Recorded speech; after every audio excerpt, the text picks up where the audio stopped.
예, 사안이 사안이니만큼 미국과 이란 간의 충돌, 이 사태와 관련해서 앞으로의 전망은 어떻게 볼 수 있을지 한번 이야기 나눠보도록 하겠습니다. 현재 국제통상학회장이자 숙명여대 경제학부 강인수 교수 연결돼 있습니다. 교수님 안녕하십니까? 네, 안녕하세요. 네, 안녕하세요.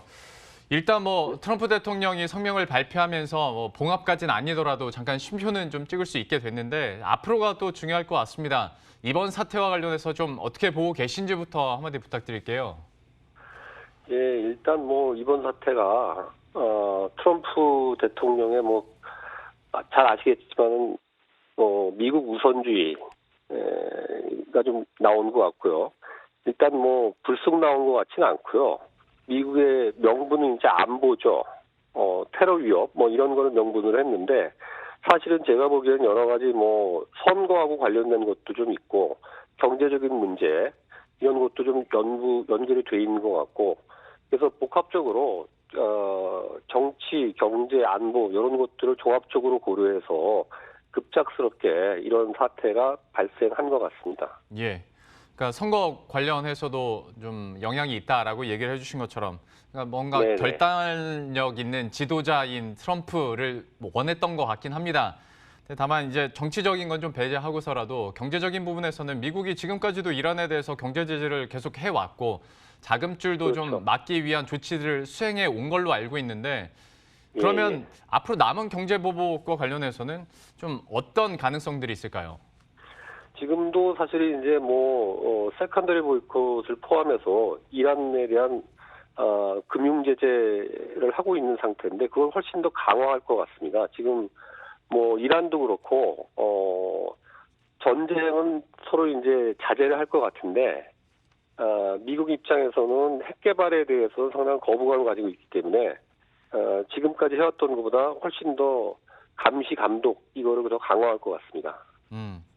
자, 그러면 앞으로의 남은 변수들도 좀 체크는 해봐야 될 것 같은데 핵과 관련해서는 대북 제재에 대한 또 변수 얘기할 수도 있을 것 같고 경제 부분에서는 역시 아무래도 좀 민감한 석유 얘기, 국제 유가에 대해서도 흐름 좀 많은 분들이 궁금해하시는데 여기에 대한 전망과 변수는 어떻게 파악하고 계십니까?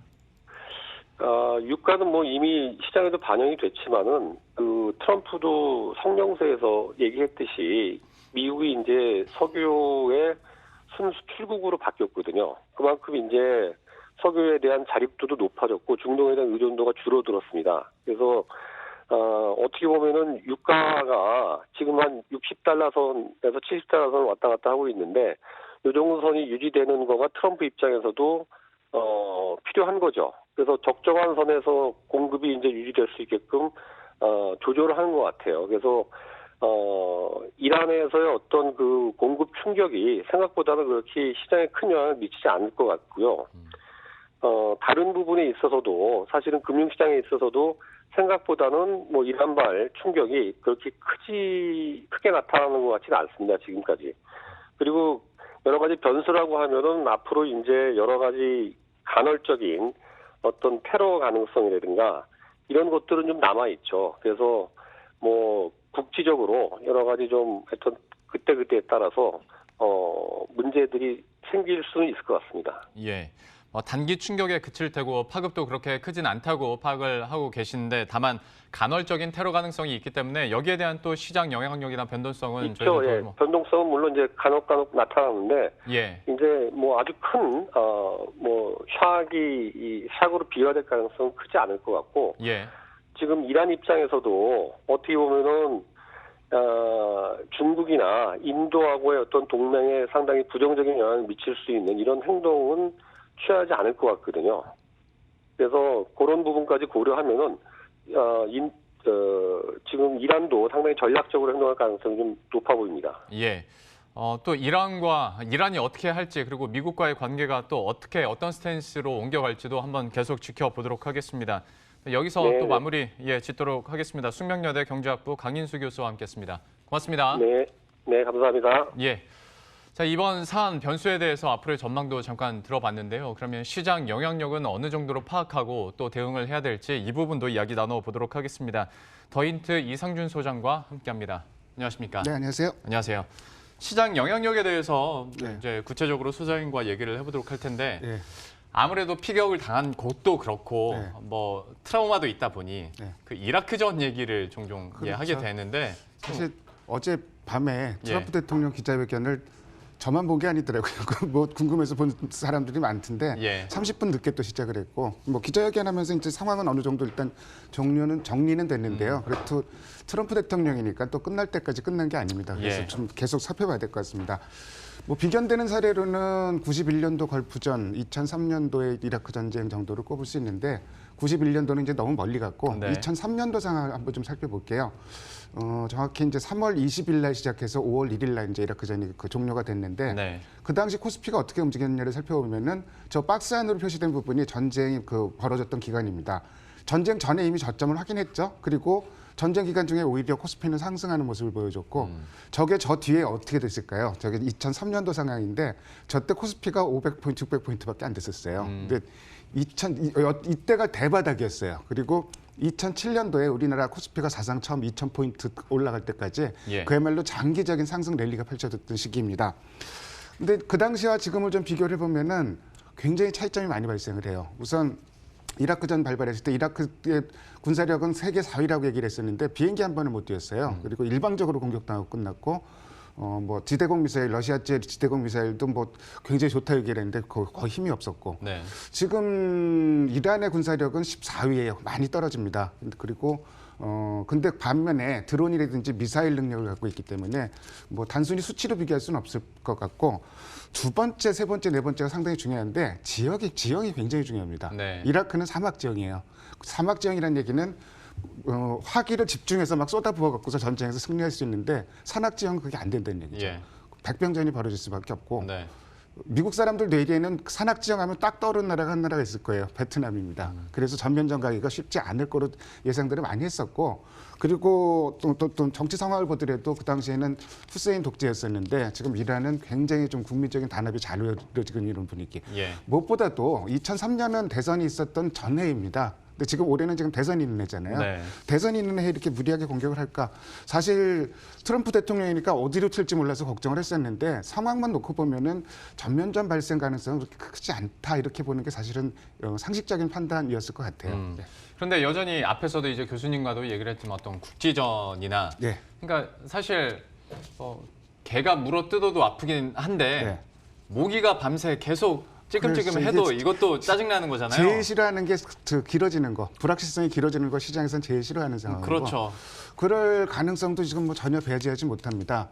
그래서 이제 이 보복 공격이 있었을 때, 미국이 이제 처음에 그 드론 테러를 했었을 때 예상되는 이란의 반응은 세 가지 정도로 좀 봤었는데 첫 번째는 지금 바로 벌어졌던 이라크 내에 있는 미군 기지 공습. 예. 두 번째가 호르무즈 해협 봉쇄입니다. 네. 그리고 그 다음 단계가 이제 마지막 그 전변전인데 제일 중요한 게 저희 호르무즈 해협을 봉쇄하느냐 안 하느냐 이 부분이 상당히 중요할 것 같아요. 네. 전 세계 석유 물동량의 30%를 차지하는 구역인데 그렇게 되면은 뭐 전변전으로 갈 경우에는 브렌트 기준으로 $150까지 올라갈 것이다 이런 전망도 나왔었어요. 예.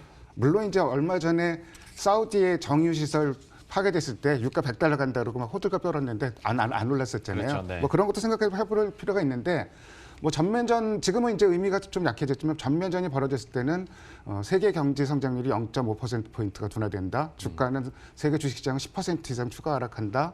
뭐 물가는 4% 올라간다. 뭐 이런 전망들이 좀 많이 나왔었습니다. 유가는 뭐 긴장 고조되기만 해도 좀 그 브렌트유가 $70 올라갔었는데 $80까지 올라갈 수 있다. 이렇게 얘기들 했는데 네.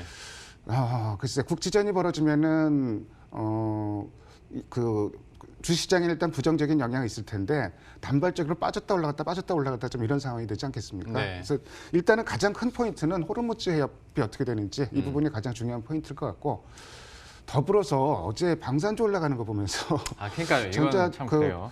불 속에 뛰어드는 불나방 같아요. 예. 그러니까 평소 거래에 빅텍이라든지 이제 그 스페코 같은 종목들은 거의 뭐 평소 거래에 15배, 20배가 터지면서 상한가까지 갔거든요. 예.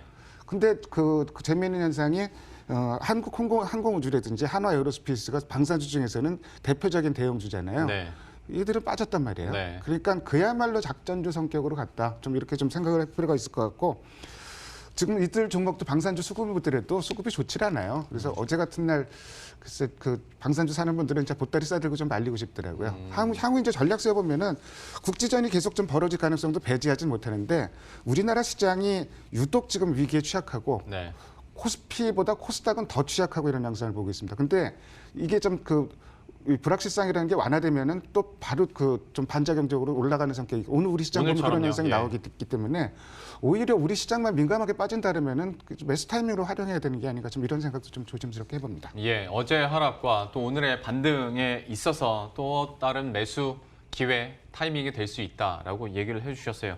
이번 이란 사태와 관련해서 시장 영향력이나 또 전략적인 측면에서의 조언들은 이 정도로 마무리 짓고 이제 또 새해지 않습니까? 네. 네, 이란 사태가 터지면서 좀 분위기는 안 났습니다만은 네. 새해 들어서 처음 뵙는 거고 그래서 수급 상황을 개장일날 제가 나왔어요. 예? 개장일날 나왔었는데. 저랑은 예. 처음인 걸로 알고 있습니다. 아, 그런가요? 예, 예, 예. 그래서 새해 복 많이 받으십시오. 예, 감사합니다. 그래서 예. 1월 증시에 대해서 예. 그리고 수급적인 측면에서 어떻게 파악하고 계신지 좀 그것부터 좀 체크를 해주세요. 현재까지 수급 흐름을 보면은 코스피 시장은 국내 기관은 줄창 주식을 팝니다. 근데 그 국내 기관 중에서도 또 콕 집어서 한 기관이 주식을 그렇게 팔고 있어요. 지금 어제까지 1월 들어서 하루도 안 빼고 기관이 주식을 팔았는데 1조 6,700억을 팔았거든요. 예. 근데 1조 6,300억을 판 기관이 금융투자예요. 그러니까 금융투자가 매도를 주도하고 있다고 좀 과도 과언이 아닌데 근데 금융투자가 올해만 그렇게 팔았느냐 코스피에서만 그렇게 팔았느냐 아닙니다. 매년 1월 연초에 연례적으로 나오는 현상이에요. 그래요? 그러니까 몇 년 동안 반복이 되고 있는 현상인데 이게 왜 이런 현상이 벌어지냐면은 배당 받고 나서 배당 받은 물량 정리하는 거예요. 이런 현상이 매년 벌어집니다. 근데 1월 달 내내 벌어지냐? 그건 또 아니에요. 최근에 최근 3년과 올해 지금 그 상황을 좀 살펴봤는데 예. 자, 초반에는 쭉 팔다가 덜 팔든지 매수로 전환하든지 제일 밑으로 제일 밑에 나온 게 이제 올해 경우 같은 경우인데 올해는 좀 매도 규모가 크죠, 딴했다. 그러네요. 근데 예. 어쨌든 오래 가진 않아요. 그러니까 대개 한 2주차 정도, 2주차라면은 옵션 만기가 있는 주거든요. 예. 그 정도를 기점으로 해서 매수로 전환이 되든지 최소한 그 매도 강도는 완화되든지 이런 현상이 벌어집니다. 그렇기 때문에 이런 흐름을 감안하면은 지금 기관 수급이 굉장히 코스피에서 안 좋은데 반면에 이 시간이 흘러가면 할수록 기관 수급은 좀 앞으로는 1월 달에 좋아질 가능성이 있다. 그래서 좀 시장이 좋아지길 기대해보고 저는 아직까지도 1월 효과는 좀 기대를 해볼 만하다 좀 이렇게 생각을 해요. 예. 특히 1월 효과 같은 경우가 기관이 그 주식을 파는데 1월 효과가 발생한다? 이상하다 이렇게 생각을 할지 모르겠는데 기관이 매년 1월 달 팔았어요. 근데 매년 1월 달 코스피나 코스닥이나 거의 대부분 올랐습니다. 네. 기관이 전체적으로는 팔았지만 시장은 올랐다 이런 거 생각해 볼 필요가 있을 것 같고 외국인 수급 관련해서는 외국인이 대부분 절반 이상을 순매수를 기록하고 있는데 절반 이상은 당연히 전기전자입니다. 뭐 삼성전자, 하이닉스 뭐 이런 종목도 사고 있는데 반도체가 현재 시장의 대장이라는 점. 어제 같은 경우도 뭐 삼성전자, 하이닉스 올라가는 거 보면은 반도체가 지금 1월 시장의 대장인 건 그러게요. 분명한데 예. 두 가지 정도 호재가 더 나왔어요. 삼성전자의 어닝 서프라이즈가 나왔고 지금 언론에서 이 보도를 크게 많이 안 싣고 있는데 일부만 싣고 있는데 도시바 화재도 굉장히 좀 이 업황에 큰 예. 영향을 미치는 변수입니다. 그래서 이 도시바 화재가 없다 그래도 낸드는 이미 돌아서 갖고 좋아지고 있다. 근데 도시바 화재 때문에 공급 부족 현상이 더 심하게 되게 생겼다. 이렇게 좀 생각을 하시면 될 것 같고요. 반도체는 그리고 올해 들어서 좀 봤더니 마이크론보다 지금 삼성전자, 하이닉스가 또 올해도 못 올랐어요. 네. 그러니까 올해 자리는 충분하다. 반도체 오늘 같은 경우도 외국인 코스닥 좀 매수 강도가 좀 모처럼 커지고 있는데 반도체하고 반도체 장비를 사고 있습니다. 그러니까 이런 부분 감안해야 될 필요가 있을 것 같고 그럼 중요한 게 반도체 빼고는 또 어떤 산 게 어떤 쪽을 네. 사고 있을까 중요한데 별로 산업종은 없는데 그 중에서 딱 두드러지는 게 유통업종, 통신업종, 그다음에 의약, 뭐 철강 이 정도를 사고 있는데 그 중에서도 유통업종 매수 강도가 조금 강하게 나오고 있다는 거. 물론 이제 그 금융주에 대해서도 전체 순매수는 큰 편인데 금융주는 뭐 KB금융이나 그 신한지주도 있지만 지주회사라든지 여러 네. 종목들이 많기 때문에 네. 총괄해서 보기는 어렵고 굉장히 특징적으로 나타나는 게 유통주입니다. 유통 쪽으로 그러면 왜 순매수를 이렇게 강하게 하고 있는 건지 그리고 종목별로도 유통주는 워낙 천차만별이어서 올해 그러니까 그 유통주 전체적으로 좀 볼 것보다는 오히려 면세점 관련주 쪽으로 좀 좁혀서 보일까요? 올해 1월 들어서 호텔 신라 수급이 굉장히 연말부터 좋다 이렇게 생각을 했는데 예. 올해 들어서 수급이 굉장히 좋은 종목 중에 하나가 지금 호텔 신라입니다. 특히 그저께였죠. 1월 7일 날 6호 5천 명 지금 왔다. 지금 그 사드 사태 이후로 최대 6호가 그 지금 한국에 왔거든요. 네. 그래서 한한령 해제되는 게 아닌가. 그렇다면은 면세점 수급이 좋은데 호텔 신라 신세계 수급이 상당히 좋은 편입니다. 호텔 신라는 쌍끌이고요. 연간져서 생각해 볼 수 있는 부분이 그럼 화장품이겠죠. 네. 화장품 수급도 굉장히 좋습니다. 그렇다면은 유통주 매수의 본질은 중국 관련주를 매수하고 있다. 지금 이 호텔 신라 신세계, LG생활건강, 아모레퍼시픽은 수급도 좋고 주가도 완전 추세적으로 뭔가 뻗어나가는 모습을 보여주고 있는데 그렇다면은 코스닥 쪽에서는 지금 수급이 굉장히 안 좋은 편인데 연관져서 생각해 볼 섹터가 있어요. 엔터주입니다. 엔터주 네. 중에서도 최근에 수급이 굉장히 좋은 종목이 YG 엔터테인먼트. 네. 오늘도 현재 쌍끌이 매수가 들어오고 있는 걸로 추정이 되고 있는데 연예 3사, 기획 3사죠. SM, YG 엔터, JYP 엔터.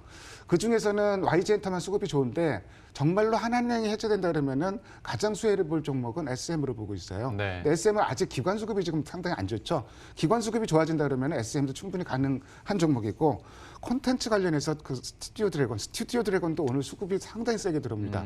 J 콘텐츠리 이런 종목들이 수급이 좋은데 다만 이제 그 화장품이나 콘텐츠 관련해서 이제 말씀드릴 부분은 제가 한번 연초에 말씀드렸던 것 같은데 화장품은 중국인들 취향이 고급 브랜드 취향으로 변했다. 예. 그래서 대표 선수만 보자 OEM보다는. 그리고 콘텐츠도 한한령이 해제된다 그래도 한회령이란 그 드라마 제작 편수에 제한이 있기 때문에 네. 대표 선수들 대장 만들 수 있는 대표 선수들 그래서 제가 대표적으로 스튜디오 드래곤이나 J 콘텐츠를 꼽고 있는데 이런 쪽으로 좀 좁혀서 보자 이렇게 말씀드립니다. 한한령 해제 기대와 관련해서 중국 관련주들 면세점, 화장품, 또 컨텐츠와 함께 기획사들까지 함께 살펴봤으니까요. 수급 상황도 참고하시면서 투자 전략 짜시면 좋을 것 같습니다.